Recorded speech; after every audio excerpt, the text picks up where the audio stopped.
신약성경 67쪽 마가복음 8장 14절에서 21절까지의 말씀을 제가 한 절, 여러분 한 절, 한 절씩 돌아가면서 읽겠습니다. 제가 먼저 읽습니다. 제자들이 떡 가져오기를 잊었음에 배에 떡 한 개밖에 저희에게 없더라.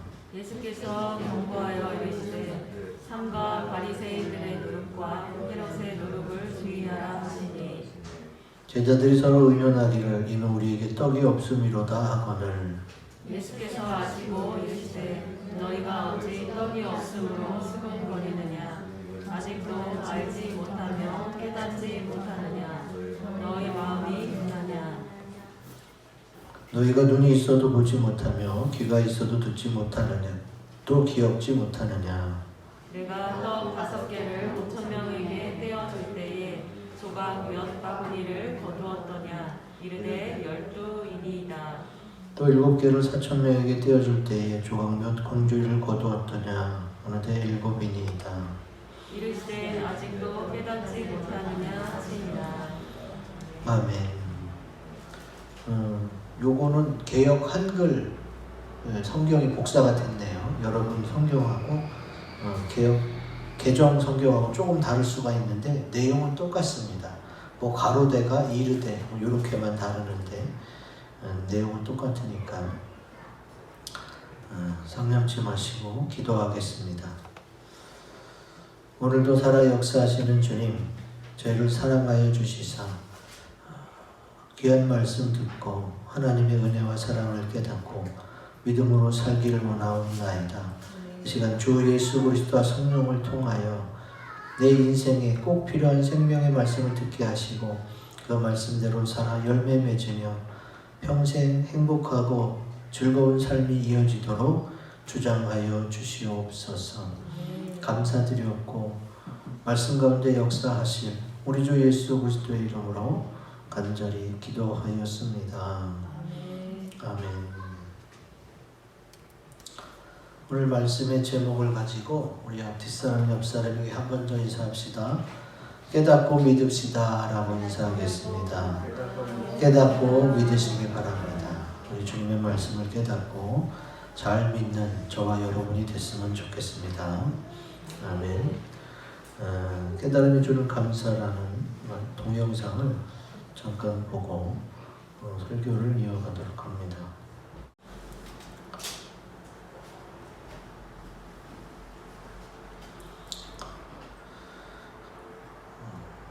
잃고 나서야 깨닫고 싶으십니까?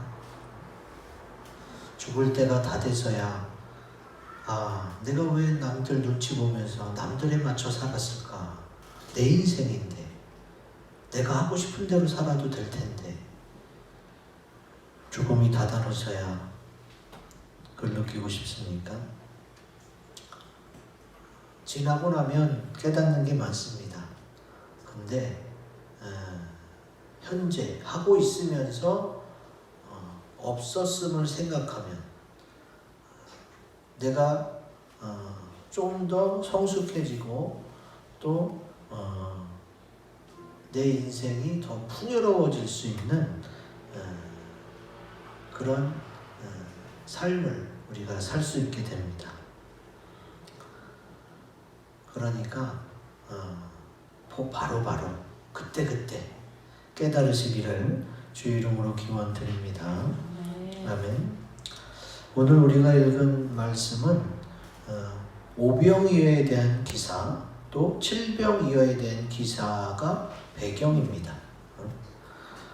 8장에 그런 내용이 나오는데 8장 초반부에 이제 많은 사람들이 예수님의 말씀을 들으러 모였는데 3일 내내 주의 말씀을 듣느라고 잘 먹지도 못했어요. 그래서 이들을 그냥 보냈다가는 길에서 기진할까 하겠다. 그래서 너희에게 무엇이 있느냐? 떡 7개입니다. 물고기 2마리입니다. 그래서 그것으로 축사하시고 기도해서 남자만 4,000명 이렇게 먹이게 됐죠. 그 일이 있은 후에 그 후에도 바리새인들이 하늘로부터 오는 표적을 또 구하는 거예요. 그래서 주님이 그들을 꾸짖고 나서 오늘 읽은 14절부터 주님이 그들의 누룩을 주의하라고 말씀하시는 거예요. 그러니까 8장, 마가복음 8장 1절에서 13절까지가 칠병여의 기사, 그 다음에 바리새인들이 표적 구하는 얘기예요. 그런 것을 듣고 주님이 배에 올라서 제자들에게 너희는 바리새인들이나 또 헤롯의 누룩을 주의하라라고 경계시키십니다. 그 말씀을 들은 제자들은 주님의 그런 의도와는 상관없이 걱정부터 앞서는 거예요. 누룩? 주님이 떡을 말씀하시나 보다. 떡이 한 개밖에 없는데 왜 우리가 떡을 준비하지 못했지? 하고 떡 걱정을 하는 거예요. 떡이 없음을 걱정하니까 주님이 너무 답답해서 왜 이렇게 깨닫지 못하느냐라고 말씀하시는 거예요. 오늘 말씀을 통해서 주의 말씀을 보고 듣고 기억하여서 깨닫는 믿음을 다 가지시기를 주의 이름으로 기원드립니다. 아멘. 자, 깨닫는 믿음을 가지려면 어떻게 해야 되느냐? 우리 굵은 글씨 같이 읽어봅니다. 시작. 예수님이 하신 말씀에 귀를 기울여야 합니다. 아멘. 주님이 뭐라고 말씀하셨어요? 15절 다시 한번 읽어봅니다. 시작. 예수께서 경계하여 가라사대 삼가 바리새인들의 누룩과 헤롯의 누룩을 주의하라 하신대 그랬어요. 자, 주님이 바리새인들의 누룩과 헤롯의 누룩을 주의하라 그랬으면 어떻게 해요? 누룩을 주의하라고? 누룩이 뭘 의미하지? 하면서 누룩이 뭔지 누룩에 대해 초점을 맞추고 주님의 말씀에 귀를 기울여야 되는데 제자들은 누룩? 떡인가 보다. 근데 가만 생각해 보세요. 잠언 4장 20절에 이런 말씀이 있습니다. 같이 읽어봅니다. 시작. 내 아들아 내 말에 주의하며 내가 말하는 것에 내 귀를 기울이라 그랬어요. 자, 주님이 바리새인들의 누룩과 헤롯의 누룩, 그러면은 바리새인들이 주는 떡, 헤롯이 주는 떡이 되겠죠. 그럼 그들이 실제로 떡을 주지 않고 그들에게 내가 들은 게 뭐지? 받은 게 뭐지? 이런 걸 생각해야 되는데 그냥 단순히 먼저 먹는 것부터 생각하는 거예요. 주님의 말씀을 들을 때 주님의 의도를 먼저 생각해야 돼요. 여러분 시험 볼 때에 시험 문제를 잘 푸는 사람 중에 한 사람들은 어떤 사람들이냐? 시험 문제를 내는 사람의 의도를 파악하면 그 문제를 좀 더 쉽게 풀어낼 수가 있어요. 근데 주의 말씀을 들었으면 주님이 왜 이런 말씀을 하셨을까? 라고 생각하면 훨씬 더 주님의 뜻을 쉽게 이해할 텐데 내 방식대로 생각하는 거예요. 배에 오를 때 떡 하나밖에 없었어. 어떡하지? 하다가 그냥 잊어버리고 올라간 거야. 그런데 또 누룩 얘기하니까 거봐 주님이 또 떡 얘기하시네. 이렇게 자기 방식대로 생각하는 거예요. 우리 주님이 그 말씀을 왜 꺼냈는지, 왜 그 말씀을 하실까는 생각을 못하고 그냥 내 방식대로 내 생각만 하고 있는 거지. 자, 중요한 건 주님이 왜 이 말씀을 하실까? 깊이 생각할 때에 주님의 하신 말씀을 들을 때에 믿음이 생기는 줄로 믿습니다. 아멘. 로마서 10장 17절에 이 말씀이 있어요. 같이 읽어보겠습니다. 시작. 그러므로 믿음은 들음에서 나며 들음은 그리스도의 말씀으로 말미암았느니라. 아멘. 자, 예수 믿는 사람들도 믿음이 계속 유지되고 성장하는 것, 그리고 이제 교회 처음 나오고 이제 예수님의 말씀을 처음 듣는 사람들도 마찬가지예요. 들음에서 믿음이 생겨요.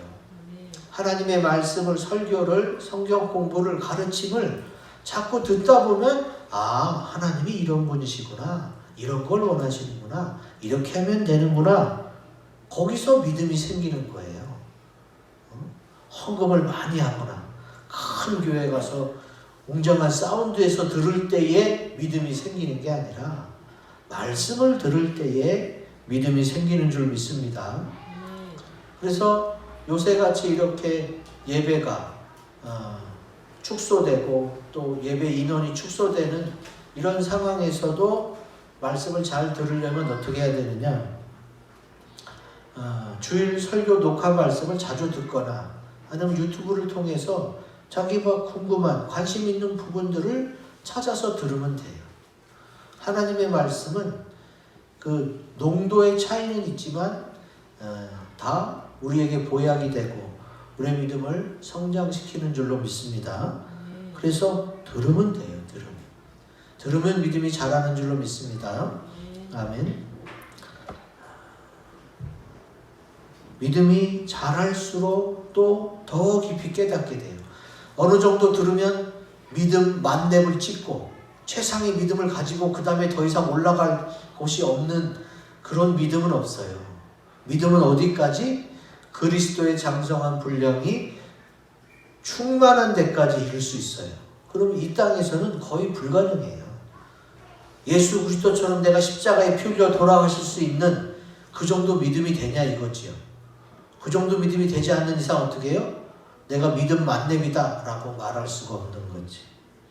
자, 사도행전 17장 11절 베레아 사람들을 보겠습니다. 시작. 베레아에 있는 사람들은 간절한 마음으로 말씀을 받고 이것이 그러한가 하여 날마다 성경을 상고함으로 그랬어요. 자, 베레아에 있는 사람들이 어떻게 그렇게 믿음이 잘 자랐느냐? 믿음이 더 깊어졌느냐? 말씀을 받고 이것이 그러한가 하여 날마다 성경을 생각했다는 거예요. 주님이 바리새인과 헤롯의 누룩을 주의하라 그럴 때에 왜 그렇게 말씀하셨지? 하고 깊이 생각하면서 어떻게 해요? 성령의 인도를 받으면 정답에, 해답에 이르게 됩니다. 그냥 처음에 듣자마자 딱 알게 되는 건 아니에요. 왜? 성령의 조명, 성령의 인도하심을 따라 가야 하나님의 해답에 이를 수가 있거든요. 그래서 우리는 주님의 말씀에 귀를 기울여야 돼요. 이것이 무엇을 의미하는지, 도대체 누룩이 뭘까? 누룩은 한마디로요, 바리새인과 사두개인들의 교훈을 말합니다. 성경에 써 있어요. 마태복음 16장 12절 같이 읽어봅니다. 시작. 그제서야 제자들이 떡의 누룩이 아니요 바리새인과 사두개인들의 교훈을 삼가라고 말씀하신 줄을 깨달으니라. 아멘. 마태복음에 있는 이야기가 마가복음에도 나오고 또 누가복음에도 나오고 그러는데 오늘 마가복음에는 그 누룩이 무엇을 의미하는지는 안 나와요. 같은 내용을 마태복음에서 찾아보니까 그 누룩은 떡의 누룩이 아니라 바리새인과 사두개인들의 교훈이다라는 거지. 그러면 이상하다. 교훈은 좋은 거잖아요. 여러분 학교에 가면 학교마다 교훈이 있어요. 밤마다 그 푼이 있어요. 좋은 말씀인데 왜 조심하려고 하는 걸까? 자, 누룩, 이스트는 부풀리는 거잖아요. 또 너무 많이 들어가면 해롭기도 해요. 그래서 바리새인들과 헤롯의 누룩, 그들이 교훈이랍시고 말하는 것들은 너무 부풀려지고 결국 나에게 해로운 것은 해로운 부분이 있기 때문에 주의하라고 주님이 미리 경고해 주시는 거예요. 그러니까 그 말 자체가 뭐예요? 교회의 성장, 믿음의 성장에 있어서 암적 존재인 거예요.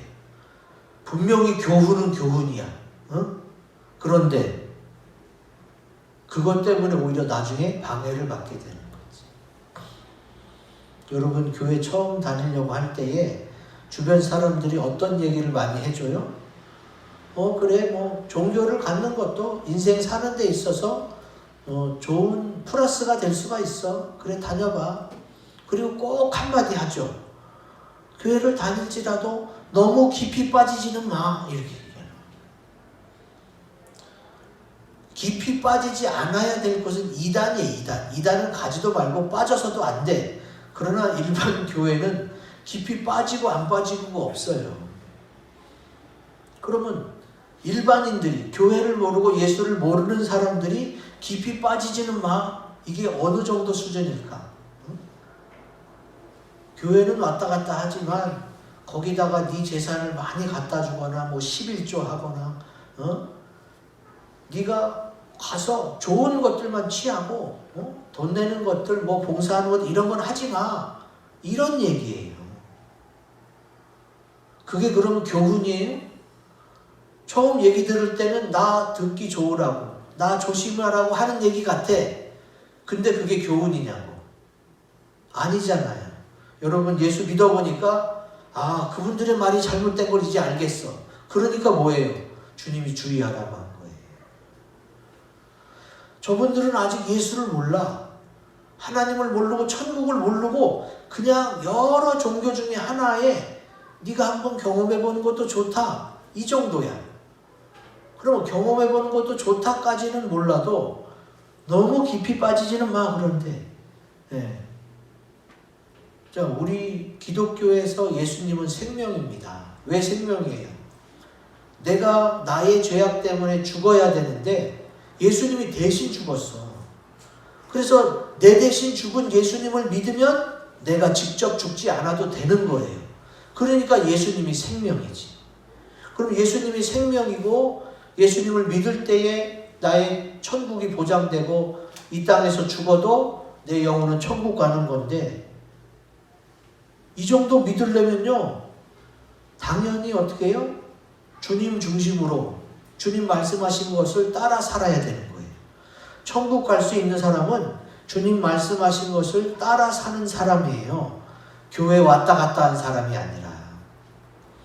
그러니까 세상에서 흔히 말하는 너무 깊이 빠지지는 마, 이런 말을 들었다가는 어떻게 해요? 교회를 왔다 갔다 할 뿐이지 예수 믿고 구원받아서 천국 가는 일은 없는 거예요. 그러니까 주님이 바리새인들과 헤롯의 누룩을 주의하라라고. 왜? 그렇게 했다가는 너희 구원도 못 받는다는 거지. 교회가 세워지고 또 주님이 전파되는 것, 믿음과 사랑으로 역사해야지고 막 은혜가 나타나는 그때에 자꾸 부정적인 말만 하는 거예요. 안 된다, 못한다, 이렇게 불평하고 불만 가지고 부정적인 말 자체가 뭐예요? 그게 그들의 잘못된 교훈이에요. 다 듣고 나서도 목사님이야 주의 종이니까 저런 말씀을 하시겠지. 저는 교회에서 사람들을 상대로 영업하는 게 아닙니다. 저는 말 그대로 주의 종이고 주님의 말씀을, 하나님의 말씀을 그냥 전할 뿐이에요. 전할 뿐이고 하나님이 여러분을 구원하시는 거예요. 목사가 여러분을 구원하는 게 아니라. 일반 가게는 어때요? 일반 가게는 손님에게 그걸 팔면 그 이익을 어떻게 해요? 사장이 갖죠. 저는 여러분들이 여기 온다고 해서 내가 갖는 게 없어요. 내 거는 하나님이 책임져 주는 거야. 나도 하나님이 구원해주고 여러분도 하나님이 구원해주는 거예요. 나는 그냥 주님의 뜻을, 주님의 말씀을 열심히 전할 뿐이에요. 그래서 성경에 있는 대로만 말하는 거예요. 성경에 바리새인의 교훈과 헤롯의 교훈을 주의하라, 사두개인의 교훈을 주의하라. 그래서 지금 전하는 거예요. 그러면 그들이 어떻게 얘기해요? 그때 당시 종교 지도자들이요, 자기 이익을 엄청 취했거든요. 그래놓고 어떻게 거룩한 척 이렇게 했기 때문에 주님께서 저들의 화했을진저 외식하는 서기관과 바리새인들이여 하면서 혼냈던 말씀이 성경에 나와 있습니다. 여러분이 살면서 그들의 잘못된 교훈을 어떤 식으로 듣고 어떻게 들려질지 저는 잘 몰라요. 그러면 어떻게 해야 돼요? 듣는 사람들이 분별해서 받아들이거나 아니면 받아들이지 않거나 하는 수밖에 없어요. 주님은 분명히 그들에게 말씀하셨어요.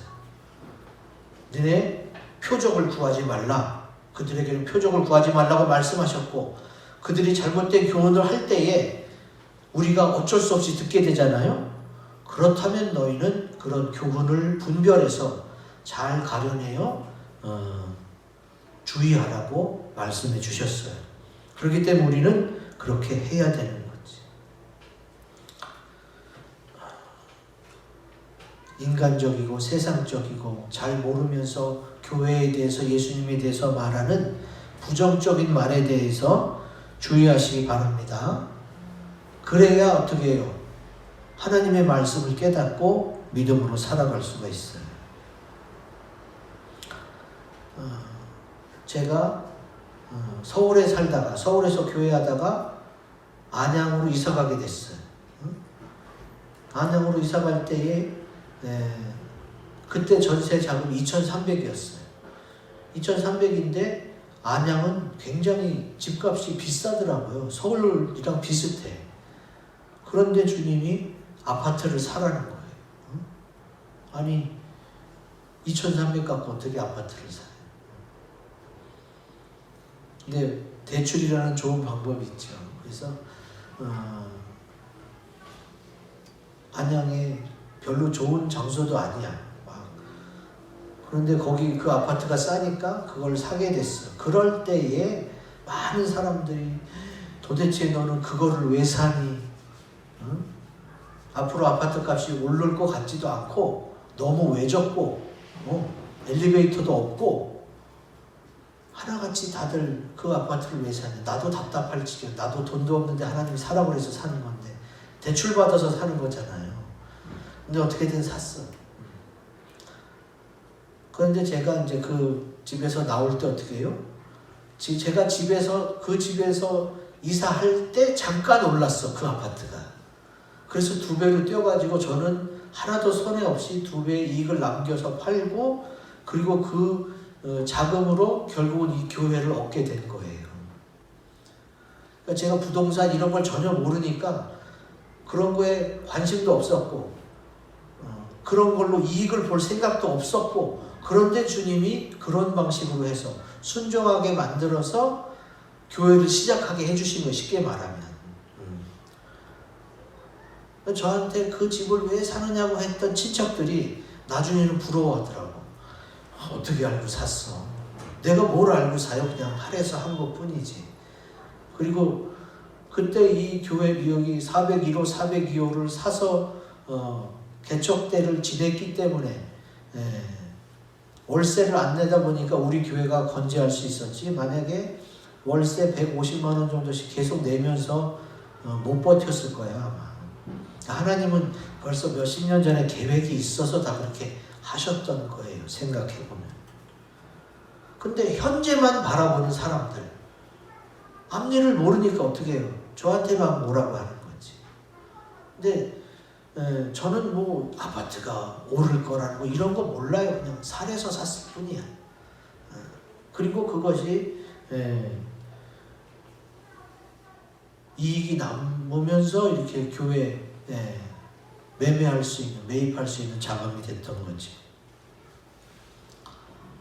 주님의 말씀에 귀 기울여서 주님이 그냥 하라는 것을 했어요. 그랬더니 어떻게 된다? 주님이 책임져 주신다. 그 일에 대해서 부정적인 말을 하고 너는 모르면서 왜 그러니 하는 이렇게 안 좋은 말을 했던 사람들을 나도 이겨내기가 힘들었어. 왜 다 나 걱정해서 해주는 말이잖아요. 교훈이란 말이에요. 교훈. 아무리 좋은 교훈도 하나님의 말씀과 대치될 때는 어떻게 해야 돼요? 하나님의 말씀을 선택해야 되는 거예요. 그래야 어떻게 해요? 그래야 하나님께서 내게 깨닫는 은혜를 더 주시는 거예요. 이렇게 깨닫는 마음으로, 깨닫는 믿음을 가지시기를 주 이름으로 기원드립니다. 아멘. 자, 깨닫는 믿음을 가지려면 두 번째 굴구구시 읽어봅니다. 시작. 예수님에 대해 깊이 알아야 합니다. 아멘. 자, 17절 읽어봅시다. 시작. 예수께서 하시고 이르시되 너희가 어찌 떡이 없음으로 의논하느냐 아직도 알지 못하며 깨닫지 못하느냐 너희 마음이 둔하냐 이렇게 말씀하세요.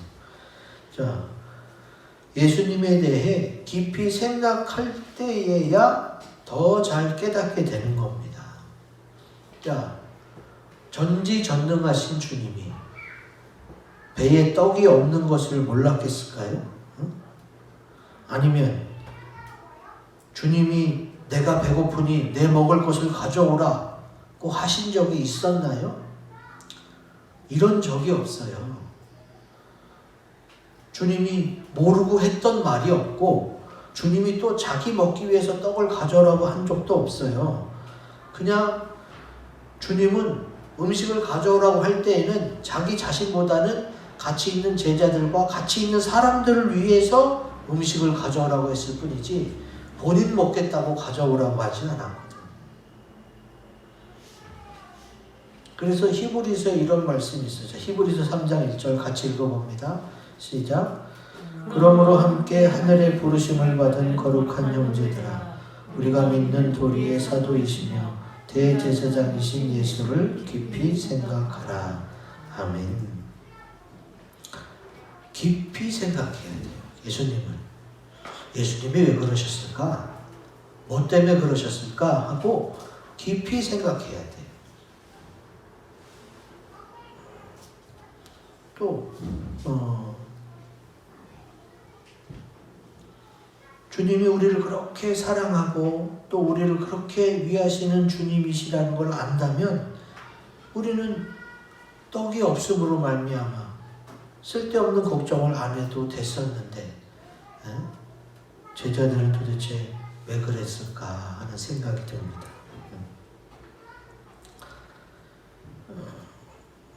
자, 제자들은 왜 누룩 얘기할 때 떡 생각이 먼저 났을까요?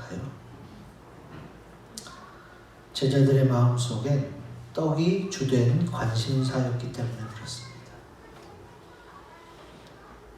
주님은 너희가 무엇을 먹을까, 무엇을 마실까, 무엇을 입을까 걱정하지 말아라. 하나님은 들에 있는 꽃도 풀도 다 입히시고 날아가는 새들도 다 먹이시는데 하물며 너희일까 보냐. 주님 우리를 얼마나 사랑했어요. 우리를 얼마나 위하세요. 근데 주님이 위하시니까 주님께만 맡기면 되는데 그걸 못 맡기고 내가 맨날 뭐 먹고 살지? 노후 자금 어떡하지? 응? 자, 그런 생각이 드는 건 당연해요. 앞일을 모르니까. 그런데 그냥 그런 생각에 찌들어 있고 그런 생각만 하면 어떻게 돼요? 세상에다 목표를 둬야 돼. 그럼 세상에 목표 없이 어떻게 살아요? 세상의 목표는 주님이 말씀하신 게 뭐예요? 너희가 떡으로만 살 것이 아니라는 거잖아요. 사실 여러분 먹고 사는 것만으로 내가 돈 버는 것만으로 그러기 위해서 살진 않잖아요. 우리가 내가 어떤 삶을 기뻐하고 어떤 삶을 살 때에 내가 만족해하는가, 내 관심사는 무엇인가, 나는 왜 그게 나의 관심인가, 이런 거를 여러분 한 번은 생각해 봐야 돼요. 내가 좋아하는 게 뭔지, 나는 왜 거기에 관심이 많은지 한번 생각해 보고 내가 어떤지 알아야 돼. 그러면서 깨달으면서 나는 이러이러한 것으로 하나님이 지으셨고 이러한 길로 인도하시는구나. 그렇다면 난 이렇게 해야지. 그래야 결과물이 나올 거 아니에요. 그냥 사람들이 많이 가는 넓은 길로만 가서는 내가 정말 원하는 게 뭔지 모른다니까. 제가 설교에 즐거운 인생, 행복한 삶 이런 얘기를 많이 해요. 왜냐하면 모두가 그런 삶을 원하는데 그러기 위해서 별로 깊이 생각을 안 해요. 그냥 남들이 말하는 것만 따라가려고 해요. 나와 남이 비슷할 수는 있지만 똑같진 않잖아요. 그렇다면 내 것을 찾아야 되는 거예요. 나는 내가 뭘 좋아하고 내 관심사는 뭐고 또 나는 뭐 할 때 기쁘지? 이거를 생각하고 찾아내고 깨달아야 되는 거예요. 신명기에 이런 말씀이 있습니다. 제가 읽겠습니다. 너를 낮추시며 너를 줄이게 하시며 또 너도 알지 못하면 내 조상들도 알지 못하던 만나를 내게 먹이신 것은 사람이 떡으로만 사는 것이 아니요 여호와의 입에서 나오는 모든 말씀으로 사는 줄을 내가 알게 하려 하심이니라 그랬어요. 자, 사람이 떡으로만 사는 것이 아니라는 말씀은 신명기뿐만이 아니라 신약 성경에도 자주 나와요. 코로나19 때문에 경제가 많이 위태로워졌고 또 먹고 살기 힘들어졌어요. 그러나 여러분이 지금 굶고 있습니까? 그냥 전체적으로 잘 안 돌아가는 것. 또 내가 전에 10,000원짜리 사 먹다가 이제는 5,000원짜리 사 먹을 수 있어. 못 먹는 건 아니잖아요. 그러면 내가 10,000원짜리 사 먹을 때의 기쁨을 5,000원짜리 사 먹을 때의 기쁨만큼 느끼면 되는 거예요. 그러면 내 행복에는 지장이 없어. 내가 5,000원밖에 없는데 자꾸 20,000원짜리 사 먹으려고 하면 나는 불행한 사람이 되는 거예요.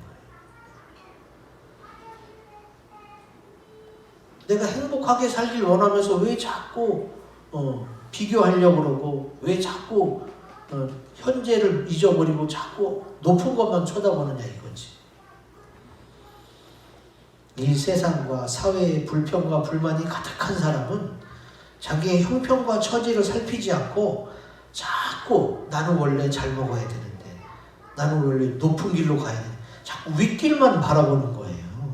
윗길을 바라보면 지금 현재 상태에서 열심히 노력을 해야지. 노력은 안 하고 위에 있는 사람 욕만 하면 되겠어요? 물론 태어날 때부터 금수저라서 잘 먹고 잘 사는 사람이 있어. 그런데 나는 거기서 못 태어났으니까 어떻게 해요?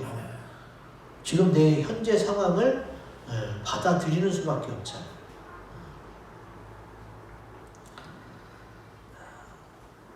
떡. 지금 오늘날로 말하면 먹고 사는 거예요. 먹고 사는 문제 중요하죠. 그게 중요하지 않은 사람이 어디 있어요? 그게 중요하지만 내 형편과 처지를 알면서 또 내가 한 달에 300 버는 사람으로 맨날 1,000,000원 버는 사람만 쳐다보고 있으면 나는 저절로 불행해질 수밖에 없어. 그러나 난 나보다 못한 사람도 있어요. 대학 나왔는데도 알바 해갖고 100만원 겨우 버는 사람도 있어요. 내가 고등학교 나왔지만 나 300 벌어. 그러면 대학 나와서 100만원밖에 못 버는 사람이랑 굳이 비교하지 않아도 나름대로 만족하면서 살면 되는 거 아니에요. 또 먹고 사는 게 주 관심사라면 내 노후 자금과 또 재테크만이 나의 인생의 최고 관심사라면 그 사람은 어떻게 해요? 불행할 수밖에 없어요. 지금 현재 내가 10,000원짜리 먹다가 5,000원짜리 먹지만 나 5,000원짜리 맛있는 거 찾아서 먹었네? 감사하다. 그러면 기쁜 삶이 되는 거예요.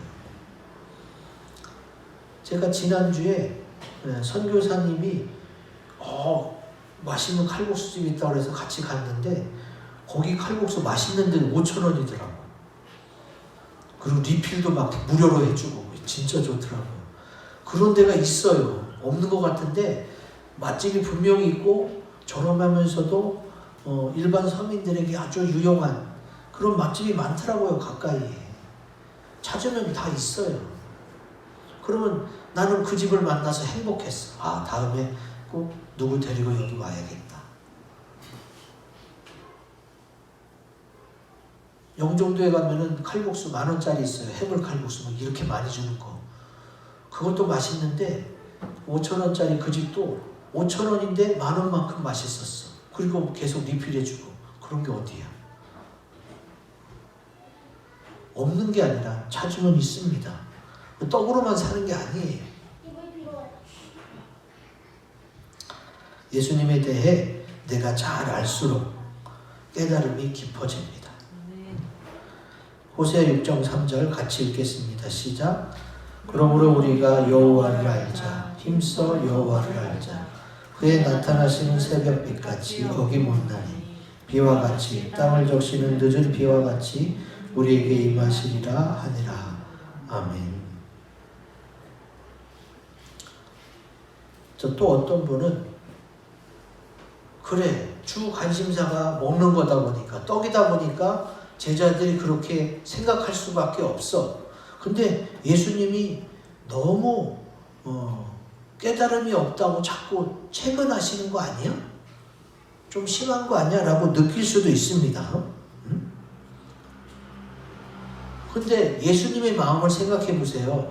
예수님은 육신으로 제자들에게 천년만년 같이 있어줄 수가 없어요. 예수님은 이제 십자가 지고 달려 돌아가셔야 된단 말이에요. 이제 좀 있으면 내가 십자가 지고 죽는데 너희 육신의 눈으로는 나를 볼 수 없는데 지금 내가 여러 가지를 보여주고 들려주고 알려주는데 자꾸 못 깨달아. 그러니까 예수님의 마음이 얼마나 답답하겠어요. 예수님의 입장에서 생각해 보란 말이에요. 예수님의 입장에서. 예수님 저희 인간이 원래 그렇죠. 뭘 자꾸 못 깨닫는다고 막 뭐라 그러세요? 라고 원망할 것이 아니라 예수님은 지금 급하단 말이에요. 예수님은 이제 다시 오실 준비를 다 하고 다시 오시려고 하는데 우리가 준비 안 됐으니까 얼마나 안타깝겠어요. 빨리 준비하라고. 빨리빨리 하라고. 여러분 어머니들은 다 아실 거야. 응? 아침에 애들 깨우는데 얼마나 힘들어요. 야야 빨리 일어나서 학교 가야지. 씻어야지. 또 요새는 막 온라인 수업해야지. 그 제 시간에 컴퓨터 켜고 그 모니터 앞에 앉아있지 않으면 또 출결에 문제가 생기고 그래요. 또 그런 거로 따지기 때문에 어쩔 수가 없어요. 그러니까 주님의 마음은 우리가 부족하면 잘 키워서 이렇게 잘한다고 해줘야지 왜 이렇게 깨달음이 없느냐고 다그치시느냐 이렇게 불평할 게 아니라 주님이 지금 급해서 그래. 이제 좀 있으면 십자가 지고 돌아가셔야 되는데 제자들은 막 세워라 내워라 하고 있고 바리새인들은 교훈 얘기를 하고 있는데 지금 떡만 찾고 있고 이러니까 안타까워서 그러는 거예요. 이렇게 주님의 마음이 그랬었구나 라고 내가 잘 알수록 더 깨닫게 되고 더 주님과 가까워지는 거예요.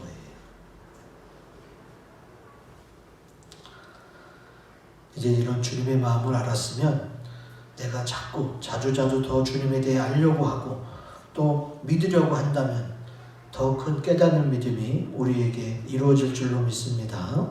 아멘. 마지막 깨닫는 믿음을 가지려면 굵은 곳이 읽어봅니다. 시작.